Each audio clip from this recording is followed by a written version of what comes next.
নমস্কার, অমল দাস রিসাইটেশন চ্যানেলে জানাই সকলকে স্বাগত।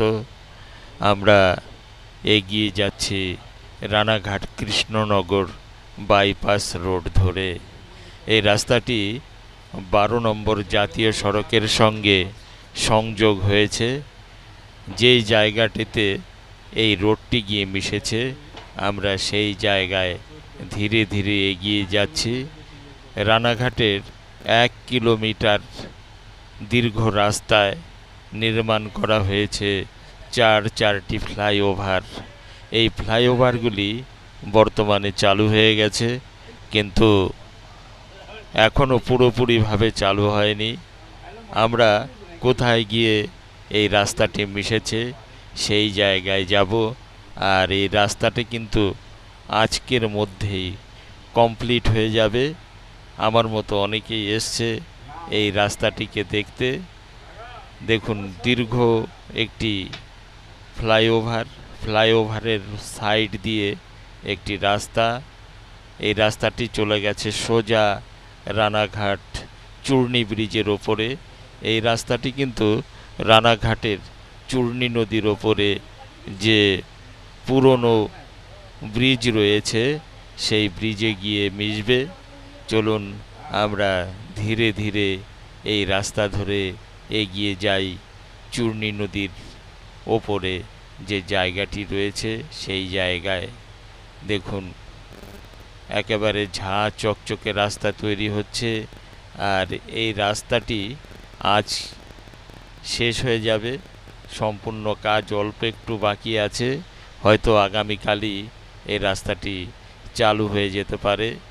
দেখুন কত উঁচু একটি ফ্লাইওভার, তার পাশ দিয়ে এই রাস্তাটি রানাঘাট কৃষ্ণনগর বাইপাস রোড। রাস্তাটিতে এখনও কাজ চলছে, এখনও পুরোপুরি কমপ্লিট হয়নি, তবে যে গতিতে কাজ চলছে তাতে বোঝা যাচ্ছে আজই হয়তো এই রাস্তার কাজ সম্পূর্ণ হয়ে যাবে, হয়তোবা আগামীকালই এই রাস্তাটি সম্পূর্ণ হয়ে যাবে। অত্যন্ত দ্রুত গতিতে চলছে এই রাস্তা নির্মাণের কাজ, আর ব্যবহার করা হচ্ছে অত্যাধুনিক যন্ত্রপাতি। এখানে ম্যানুয়াল কোনো কাজ হচ্ছে না, যে সমস্ত কাজ হচ্ছে তার সমস্তটাই কাজ হচ্ছে মেশিনের মাধ্যমে। দেখুন, এই যে একটি ট্রাক থেকে খোয়া ফেলা হয়েছে, একেবারে স্বয়ংক্রিয় পদ্ধতিতে এখানে খোয়া ফেলা হচ্ছে। খোয়া ফেলে একটি ট্রাক এগিয়ে যাচ্ছে, আবার নতুন করে খোয়া আনতে এগিয়ে যাচ্ছে। কাজ চলছে অত্যন্ত দ্রুত গতিতে। এখান দিয়ে কাউকে যাতায়াত করতে দেয় না, তবুও আমরা বলেছিলাম যে আমরা পায়ে হেঁটে ওপরের দিকটা একটু দেখতে যাব। আমাদের কথায় আপত্তি করেনি, আমাদের বলল আপনারা সাইড দিয়ে এগিয়ে যান, অসুবিধা হবে না। দেখুন, এই যে একটি অত্যন্ত আধুনিক মেশিন, এই মেশিন দিয়ে একেবারে সম্পূর্ণ রাস্তায় খোয়া ফেলে পিচ মেখে আধুনিক মেশিনে তৈরি হচ্ছে এই রাস্তা। কোনো ম্যানুয়াল কাজ হচ্ছে না, কাজ কিন্তু সম্পূর্ণ মেশিনের দ্বারাই হচ্ছে। অত্যাধুনিক মেশিন।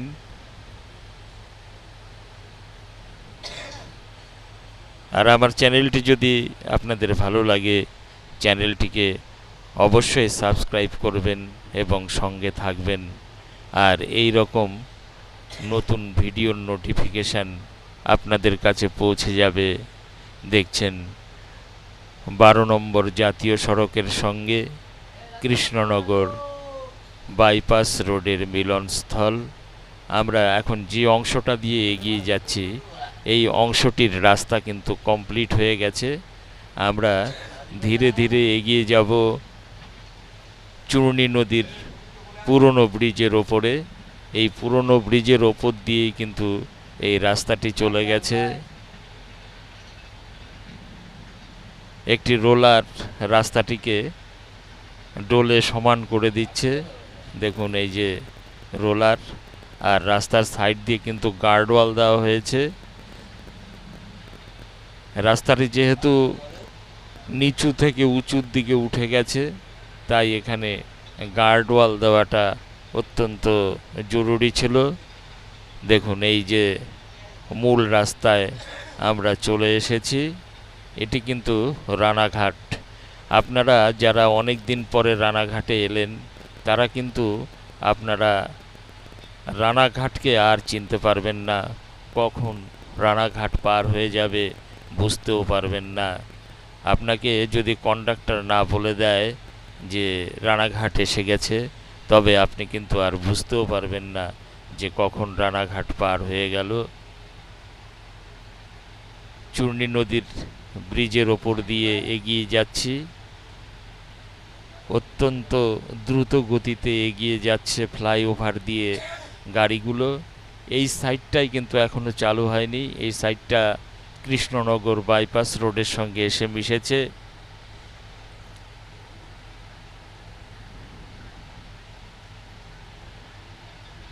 এই দিকটা চালু হয়ে গেলে এখান দিয়েও দ্রুত গতিতে গাড়ি চলাচল শুরু হয়ে যাবে।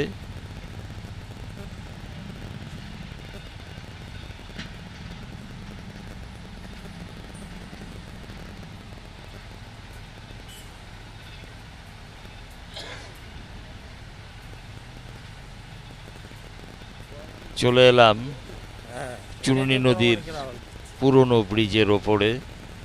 দেখুন এই যে এই দিকটা চূর্ণী নদীর ওপর দিয়ে আমরা এখন হেঁটে যাচ্ছি। আর এইটা কিন্তু চূর্ণী নদীর পুরনো ব্রিজ। ব্রিজের ওপর থেকে নদীর ভিউটা অত্যন্ত সুন্দর। আমরা সন্ধ্যার ঠিক আগের মুহূর্তে গেছিলাম এই রাস্তা দেখতে। এই জায়গাটা ব্রিজের ঠিক মিডল পয়েন্ট পুরনো ব্রিজের। তবে এই ব্রিজটিকে কিন্তু সংস্কার করা হবে, সংস্কার করেই চালু করা হবে।